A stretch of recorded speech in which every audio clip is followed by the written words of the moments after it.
Hello everyone, कैसे हैं आप? आई होप आप अच्छे होंगे। तो मेरे बच्चे, आज एक बच्चे का डाउट है, वो मैं यहाँ पे क्लियर करना चाहता हूँ। डाउट कोई क्वेश्चन नहीं है कि मैं आपको सॉल्व करके बताने वाला हूँ। एक्चुअली नाइन्थ क्लास के स्टूडेंट्स जो हैं अभी फाइनल एग्ज़ाम अपने दे रहे हैं, और कुछ स्कूल्स में उनके फाइनल एग्ज़ाम हो चुके होंगे और वो टेंथ की जो है एकदम मतलब फुल एनर्जी से प्रिपरेशन करना चाहते हैं। तो एक बच्चे ने मेरे को यहाँ पर ये पूछा है कि सर, क्लास टेंथ का मैथ्स शुरू करने से पहले नाइन्थ के कौन से चैप्टर आने चाहिए? बहुत जेन्यून और बहुत अच्छा क्वेश्चन है। इसके लिए मैं क्लैपिंग करना चाहता हूं उस बच्चे के लिए जिसने ये डाउट मेरे को भेजा है, अपना ये क्वेश्चन मेरे को सेंड किए। आप भी अगर नाइन्थ से टेंथ में जा रहे हैं और आपको कोई डाउट्स क्रिएट हो रहे हैं कि सर हम टेंथ की अच्छी शुरुआत कैसे करें, तो आप मुझे अपने डाउट्स यहाँ कमेंट में बता सकते हैं। तो मैं आपके लिए एक पर्टिकुलर वीडियो बना दूंगा जिसमें आपके सारे डाउट्स मैं कवर कर दूंगा कि टेंथ की अच्छी शुरुआत कैसे की जा सकती है। फिलहाल हम इस क्वेश्चन की बात करते हैं। क्या नाइन्थ क्लास में जितने भी चैप्टर्स हैं मैथ्स के, उनमें से कौन से चैप्टर हमें अच्छे से आने चाहिए? अगर मैं बिल्कुल ऑनेस्ट इसका आंसर दूं, तो अगर नाइन्थ का कोई भी चैप्टर आपको नहीं आता, तब भी आप अपने मैथ्स की बहुत अच्छी शुरुआत कर सकते हो टेंथ क्लास में। सही बोल रहा हूं। बट कंडीशन एक है कि टेंथ क्लास में आपको एक अच्छा टीचर मिलना चाहिए। नो डाउट सभी टीचर्स अच्छे होते हैं, लेकिन कई बार बहुत सारे टीचर्स ऐसे हैं जो टेंथ की शुरुआत कर देते हैं, लेकिन नाइन्थ क्लास का बच्चे का बैकग्राउंड चेक नहीं किया जाता है। यानी जो बच्चा टेंथ में आ रहा है बस उसको लाया और उठा के बीड में डाल दिया, यानी उनके बैचेस या ग्रुप्स चल रहे हैं, उठा के उनको ग्रुप में डाल दिया। ये नहीं देखा कि इस नाइन्थ क्लास में इस बच्चे ने क्या मैथ्स के साथ या किसी और सब्जेक्ट के साथ स्ट्रगल किया है, क्या इसके कॉन्सेप्ट क्लियर भी है या नहीं, कि इसको हम टेंथ क्लास के भीड़ वाले बैच में रख रहे हैं जहां 30 40 50 बच्चे बैठे हुए। तो कंडीशन एक ही है, टेंथ क्लास में आपको एक अच्छा टीचर मिलना चाहिए। तो नाइन्थ क्लास का मैथ्स में अगर आपको प्रॉब्लम भी है, जब कोई चैप्टर नहीं आता है, तब भी वो टीचर आपका टेंथ क्लास का मैथ्स एकदम परफेक्ट बना देगा। ईमानदारी से बोलूं तो भाई, लगभग मैक्सिमम बोल रहा हूं 1 मंथ का टाइम चाहिए होता है नाइन्थ के वो वाले चैप्टर्स करने के लिए जो टेंथ में आपको बहुत हेल्प करते हैं। फिर भी मैं यहां पे एक चैप्टर वाइज आपको बता दूं, अब मन में कोई आपके डाउट ना रहे, माइंड में कोई डाउट ना रहे कि आखिर सर चैप्टर कौन से करने हैं। अगर करने हो तो वैसे तो मैंने आपको समझा दिया, अच्छा टीचर मिलना चाहिए तो टेंथ की शुरुआत आपकी वैसे ही अच्छी हो जाएगी। तो यहां पे मैं आपको नाइन्थ क्लास के कुछ चैप्टर्स बता देता हूं जो आपने एकदम परफेक्ट कर लेने हैं। ठीक है, देखो सबसे पहले आपका जो चैप्टर है दैट इज पॉलिनोमियल। ये एक बहुत बड़ा चैप्टर है, चैप्टर नंबर 2 पॉलिनोमियल, बहुत बड़ा चैप्टर है। कंप्लीट चैप्टर इस करने की जरूरत नहीं है टेंथ क्लास के लिए। अगर सिर्फ टेंथ पे आप फोकस कर रहे हो तो मैं चाहता हूं कि आप इसमें एक टॉपिक है फैक्टराइजेशन। ठीक है, फैक्टराइजेशन वो भी किसमें? क्यूबिक नहीं, बाइक्वाड्रेटिक नहीं, मिडल टर्म स्प्लिटिंग। आपको मिडल टर्म स्प्लिटिंग आना चाहिए, यानी अगर क्वाड्रेटिक पॉलिनोमियल दिया है तो उसके फैक्टर्स बनाने आने चाहिए। ये वाला टॉपिक क्लास टेंथ में लगभग 5 to 6 चैप्टर में इन्वॉल्व। अब मान के चलो अगर आपको मिडिल टर्म स्प्लिटिंग नहीं आता है तो फिर आप टेंथ में स्ट्रगल करते रहेंगे।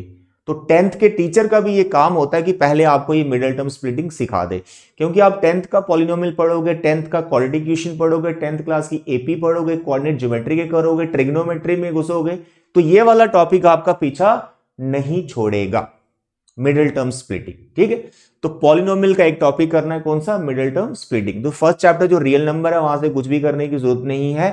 जब आप टेंथ की शुरुआत करोगे तो पहला चैप्टर रियल नंबर है, टीचर आपको बेसिक्स थोड़ा बता देगा जितनी रिक्वायरमेंट है। ठीक है, उसके बाद जो linear equation and coordinate geometry जो नाइन्थ क्लास के चैप्टर्स हैं वो इतने इजी हैं, बस उसको आप एक बार थ्रू आउट कर लेना कि वो क्या है, करने की जरूरत नहीं है, वो टेंथ वाला टीचर आपको बेसिक पहले करा ही देगा। ठीक है, वो चैप्टर ही ऐसे हैं जैसे कोऑर्डिनेट ज्योमेट्री है, तो X axis Y axis teacher 10th वाला भी बताता है, तो 9th में भी उतना ही है।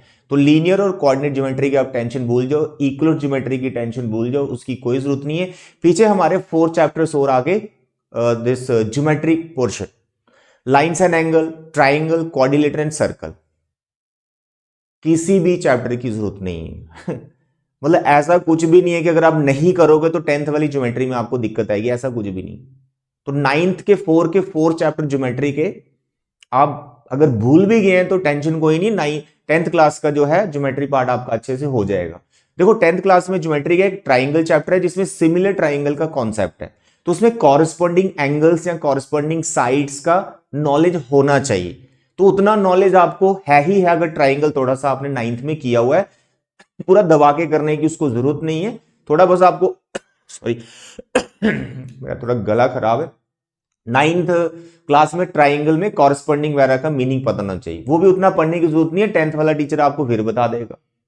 तो ज्योमेट्री के जो 4 चैप्टर्स हैं, no need to do of 9th class. 10th में सिर्फ 2 चैप्टर हैं ज्योमेट्री के, ट्राइंगल उसमें कुछ भी खास नहीं है, बचा हुआ पहले बहुत बड़ा होता था, अब डिलीट कर दिया गया, एंड सर्कल, और सर्कल में बिल्कुल बेसिक आपको पता होना चाहिए सर्कल क्या है और उसके टेंजेंट्स क्या होते, दैट्स ऑल। ठीक है, तो हो गया ज्योमेट्री। पीछे बचा हीरोन फॉर्मूला आपका 9th क्लास का, तो हीरोन फॉर्मूले का कोई रोल नहीं है इन क्लास 10th। एक क्वेश्चन बड़ी मुश्किल से आपको सर्कल में मिलता है, उसके लिए बस आपको फॉर्मूला याद होना चाहिए कि हीरोन फॉर्मूला का फॉर्मूला क्या होता है, राइट। उसके बाद आपका surface area in volume, that is important chapter, but 10th class में वो वापस रिपीट है, ऐसा समझो। तो 9th का सरफेस एरिया वॉल्यूम अगर आप भूल भी गए हो तो डोंट वरी, 10th में जब आप आओगे surface area volume same chapter है, आपको वो वापस करना पड़ेगा कुछ एक्स्ट्रा टॉपिक के साथ। नेक्स्ट आपके पास आ गया प्रोबेबिलिटी, नहीं प्रोबेबिलिटी आपका डिलीट हो गया 9th में, वो 10th में करोगे। स्टैट आ गया, तो स्टैट में कुछ भी नहीं है, bar graph, histogram, frequency, polygon आपने बनाया, 10th में वो है ही नहीं। 10th में मीन मीडियन मोड आप सीखते हो।